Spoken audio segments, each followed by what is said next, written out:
let's hit passive every day. I think we're gonna do a great job. Between stimulus and response, there is a space. In that space is our power to choose our response. In our response lies our growth and our freedom. Viktor Frankl. What's going on, guys? Ted Phaeton here, host of the Modern Man podcast. Thanks for tuning in to another Monday Modern Moment. Today, I want to talk about the difference between responding and reacting.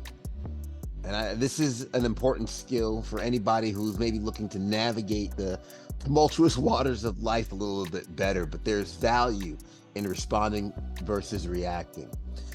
For anybody who gets into trouble because of their emotional reactions to life, this would be very, very beneficial to work on and implement. Because reaction is tending to be just that of what it is, an immediate response to something that's going on around you without appropriate thought as to the consequences of said action. A response, though, is more thought out. A response is typically more appropriate in the given moment. So I want to talk about a couple steps and how we can learn how to respond versus react, and also the benefits that come about when we take a breath and think twice before we make our next move. So number one, for a step to head towards responding over reacting would be to work on self-awareness. Recognize what your triggers are. What are some of the things that keeps you on edge, and what are some of those moments when you might be operating at a 9, 10 sensitivity, and why do you get there?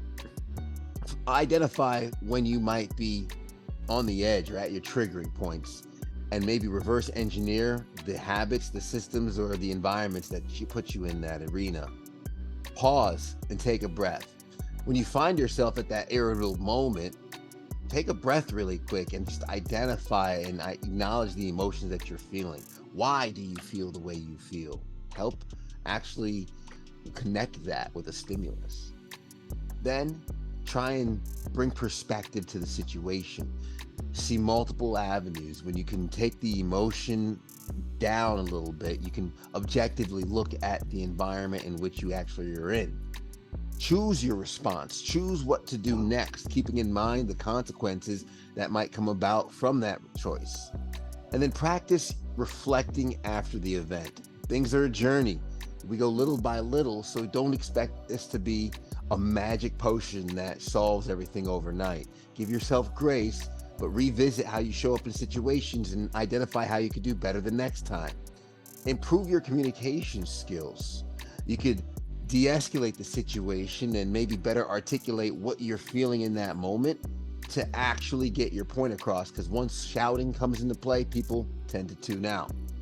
So with that ability to respond instead of react, some of the benefits you can enjoy would be improved decision making, enhanced relationships. Because you can de-escalate relationships, communicate better, you have a better understanding with your partner, friends, coworkers, community.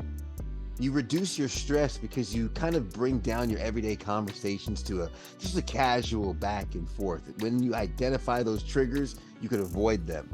Kind of like when someone says, "Oh, I'm pushing your buttons." Well, if you can just get rid of the button, you don't have to worry about being triggered. Personal growth is a huge benefit from this. Just imagine how you can navigate the world a little different when you're responding, not reacting. And just imagine leaving situations better than how you found them. Case in point, just a week prior to recording this, I was in a fender bender.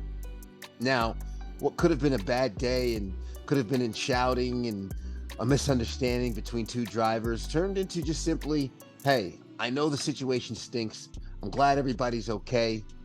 Do you need help putting your bumper back on? Let's just get the paperwork, solve it, and move on. That's why we have insurance." The day ends up being a good day when you can move forward and respond appropriately.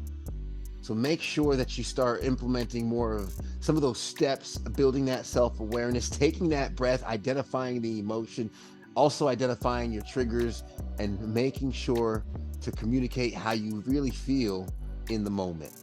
If you're looking for ways to address situations and learn from other men, be sure to check out the Noble Knights Mastermind group. We meet each and every single week, Wednesdays, 6 p.m. Eastern, discussing our wins, our challenges, and of course, leading into the action that takes us to the next week. Make sure you check us out on Wednesdays for our long form interview format episodes. And of course, be sure to check out the Noble Knights community again, as I mentioned, because of the value that's packed in that as well. Hit that like, subscribe button to catch a new episode each and every single week. And until next time, guys, go out there and be some modern men.